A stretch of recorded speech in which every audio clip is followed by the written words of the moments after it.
The thing about what I do with fast track and why I like it and why it's much more convenient than, let's say, Cubase, or even though Cubase is much more open it has lots of features and all that. Well, it's the ability to control the sound, and there are many things to control and many effects you can use to turn like something that would sound dull or like really does not work to something that works like a charm. And there are many tricks, and I've made a list of several tricks. I'm sure there are many more, but of course I don't remember them all. But even those, if you know these, then that's enough to. If you practice these, that's enough to give you a new sound to your tracks. Okay, the first one is goes about the left and right. Like a sample is stereo, it has a left mono sound and a right mono sound. There are two samples. Now, what you can do, when both sounds they start at the same time, and then there are correlations between them, and then it sounds like the original sound. But if you shift the left from the right a bit, very tiny bit, then the sound like it goes to another direction, like spatially, like in the room you feel it like as if coming from another place, and that in itself is cool. But the good thing about it is that if you start each time, let's say you get a guitar, each time you shift it in a different way, and then each time you hear the guitar it sounds differently, and then the same sample sounds like a different sample each time you hear it, a bit different, and then you get the feeling that you are not hearing a sample, but you're hearing someone actually playing, because each time you touches the guitar it sounds a bit different. The idea is not just to keep an offset to make it sound like wider. The idea is that it jumps throughout the track. You can hear it from many places. It sounds live. Now, another thing you can do is you can play a bit with the pitch. Like a sample, the pitch of a sample determines the rate at which it is played. And if there are correlations between left and right, if you make one like slower, then the correlations are no longer the same, and then you get like a weird sound, very warm, very chorus-like. This is exactly what a chorus does, but this is like doing it in detail, not just by using an effect. And this gives a lot of richness to the sound that might sound dull. Like if before it sounded like it doesn't have richness, now this phasing effect creates richness in the sound. Another thing, like you have when you're working with a music program, a lot of times you get everything is on the click, and that's fine. But a lot of times, let's say if you want something to sound louder or more dominant, you shift it like milliseconds backwards, and then like when the snare hits a bit before it should, then it becomes the most dominant sound within like a snare. I'm talking about, let's take an example, snare. Then the snare sounds more dominant.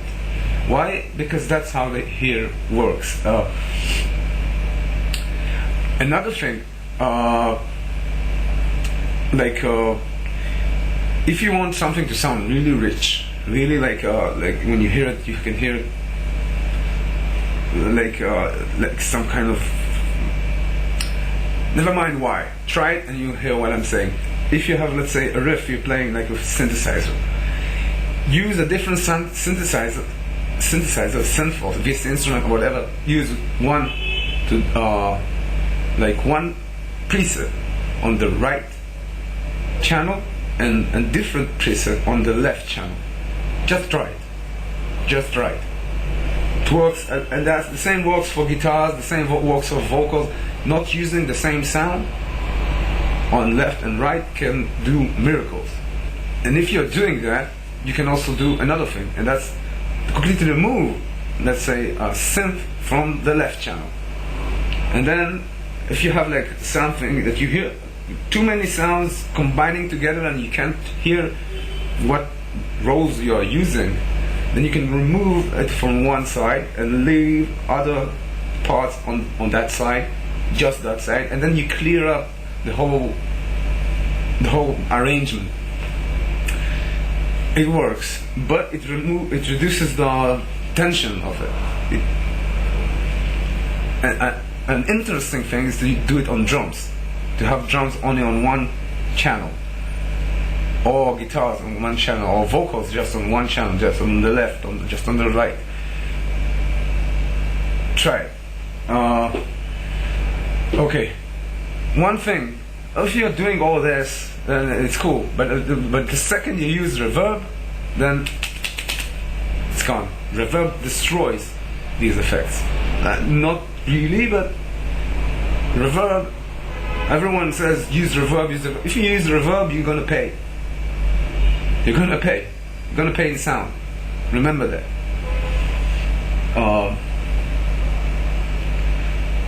Another thing, I'm sure this one everyone knows, you can use the same sound and give it like pay it twice with different triggering.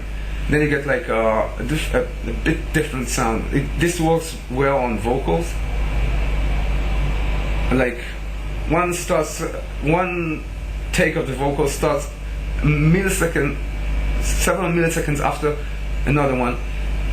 Try it without using the stereo thing. Just that. Try it. Hear what I'm saying. Something that is used in top productions constantly, and you should know it, is if you want to make your production sound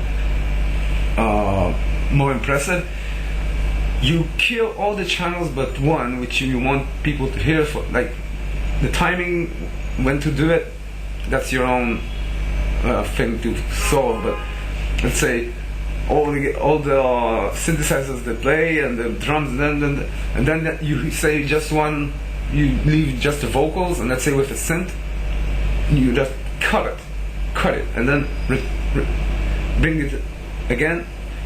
Well, that's just basics of production. I'm sure you should know if you're making music. I'm sure you know this one. Another thing you can do with samples, and it's not working that well with synthesizing just samples, is creating like a slope of the for the sample. Like, what you can do with that, well, a lot of things, but it's really fine tuning. You really need to control that one. It's like it can be too weird to work with for beginners, I'm sure. Another thing, if you have two sections and you want to connect them, and they are very different one from another, and there's these sounds which are called grow, which are simply a sound that grows in volume until it reaches some sort of height, and then either it stops or it like fades away.